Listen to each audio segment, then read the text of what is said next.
천안 무수리의 아들, 어떻게 조선 최강의 왕이 되었나? 사도세자 아빠, 그 이름에 가려진 괴물. 내 아들을 죽여라. 우리는 영조를 이렇게 아들을 뒤주에 가둬 죽인 비정한 아버지로 기억합니다. 혹은 조선 27명의 왕 중 가장 오래 살았던 83세 최장수 왕으로 기억하죠. 하지만 만약 이 모든 것이 한 남자가 평생 짊어져야 했던 콤플렉스에서 시작된 거대한 비극이었다면 어떨까요? 그의 52년 재위 기간은 사실 단 하루도 마음 편히 잠들지 못했던 생존 투쟁의 기록이었습니다. 어머니는 천안 무수리. 내 놈은 왕의 핏줄이 아니다. 형 경종을 독살했다는 끔찍한 소문. 왕을 죽인 살인마다. 그리고 즉위하자마자 나라의 절반이 그를 죽이겠다며 칼을 들고 일어섰습니다. 이인좌의 난. 오늘은 죄인의 아들이 정조였다면 천민의 아들이라는 꼬리표를 달고 왕이 된 남자 영조. 그가 어떻게 자신을 부정하는 모든 세력을 짓밟고 탕평책이라는 무시무시한 정치 기술로 조선 역사상 가장 강력한 왕권을 휘두른 괴물이 되었는지. 그의 콤플렉스와 생존 본능, 그 52년간의 피비린내 나는 기록을 낱낱이 파헤쳐봅니다. 무수리의 아들, 왕의 콤플렉스. 영조의 모든 것을 이해하려면 그의 어머니 숙빈 최 씨의 신분에서 시작해야 합니다. 그녀는 궁궐의 무수리였습니다. 무수리는 궁녀들 중에서도 가장 낮은 빨래나 물깃기 같은 자비를 하던 천민 계급이었습니다. 드라마 동의에서는 매력적인 인물로 그려지지만 현실은 시궁창이었죠. 그런 무수리가 왕 숙종의 눈에 들어 아들을 낳았습니다. 그가 바로 영조 당시의 연인군입니다. 하지만 이 신분 상승은 축복이 아니라 저주였습니다.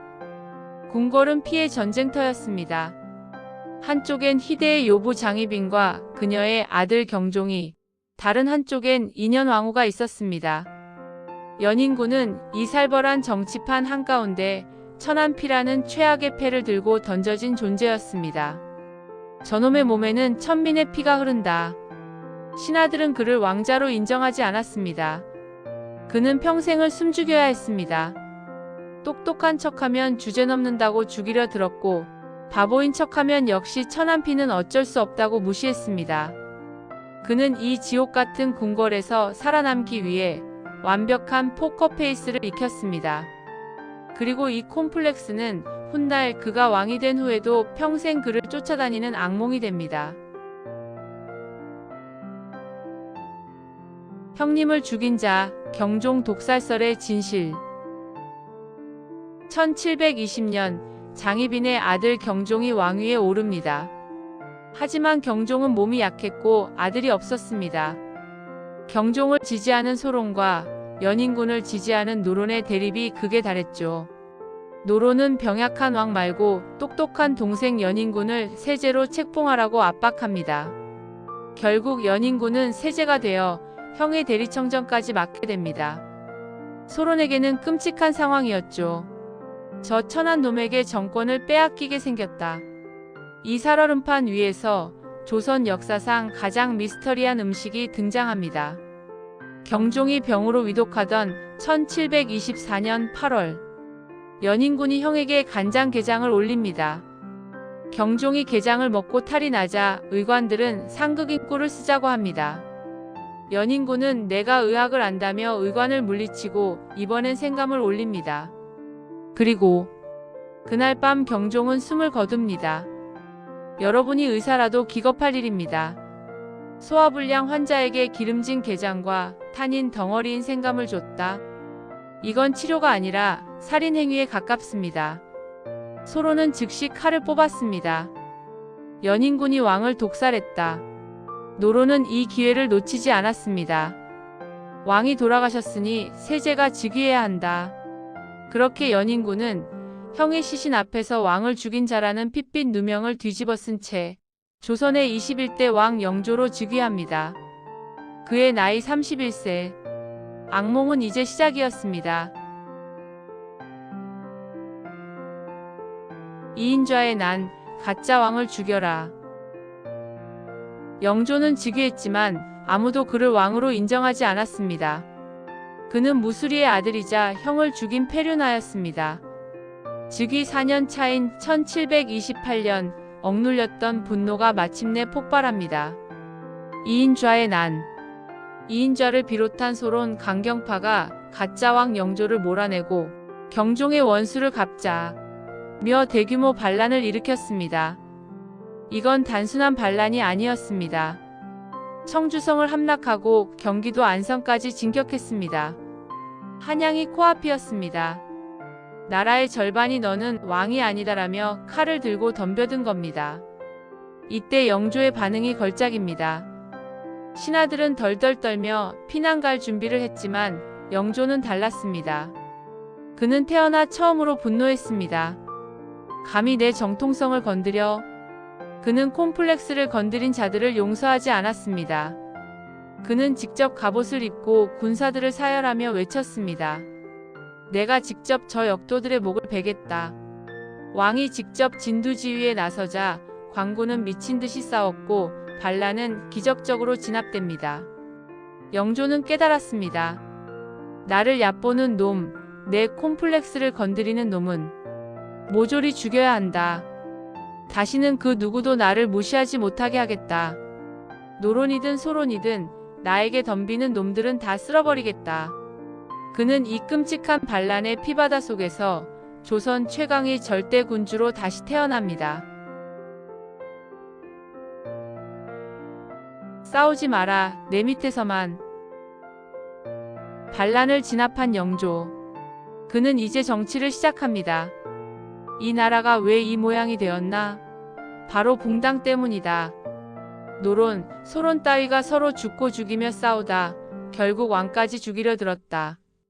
영조는 이 붕당 자체를 없애버리기로 결심합니다. 이것이 바로 그 유명한 탕평책입니다. 우리는 탕평책을 얘들아 싸우지 말고 사이좋게 지내라는 평화로운 정책으로 착각합니다. 천만에요. 영조의 탕평책은 평화가 아니라 공포 정치이자 절대 통제였습니다. 영조의 방식은 이렇습니다.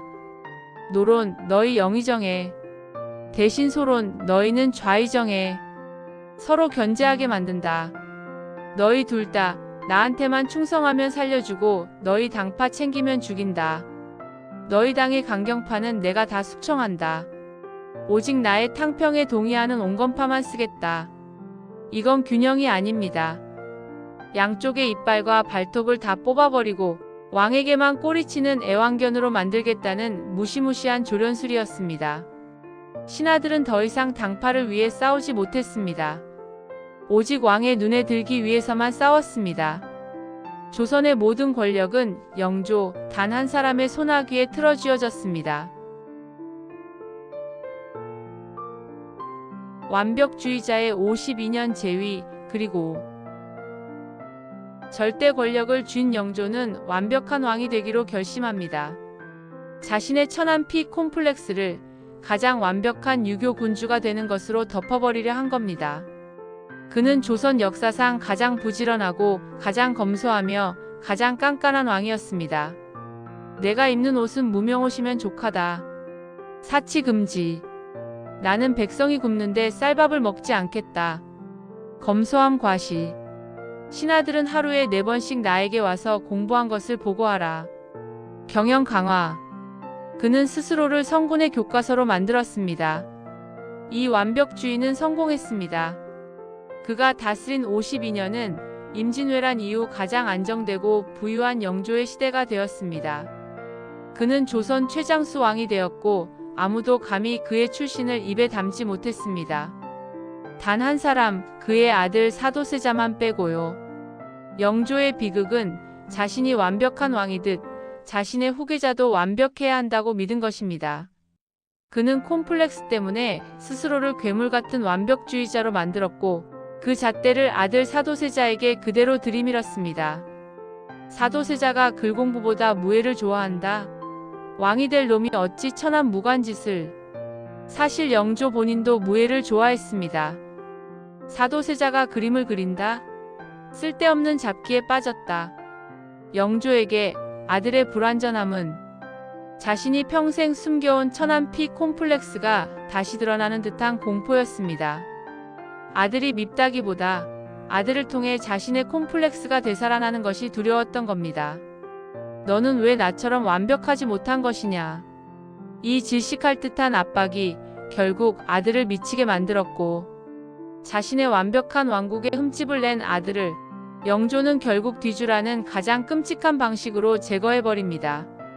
콤플렉스로 시작된 괴물이 콤플렉스 때문에 아들까지 집어삼킨 겁니다.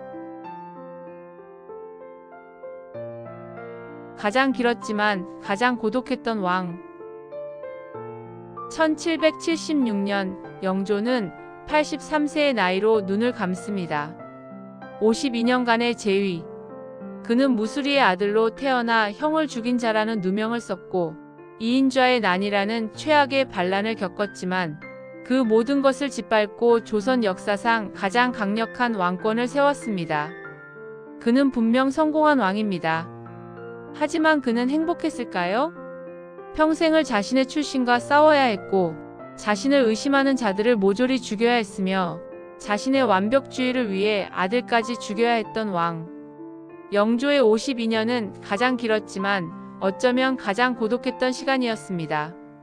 그는 콤플렉스를 넘어 최장수 왕이 되었지만 그 콤플렉스 때문에 결국 인간이 되는 것에는 실패한 조선 역사상 가장 강력하고도 가장 슬픈 왕입니다.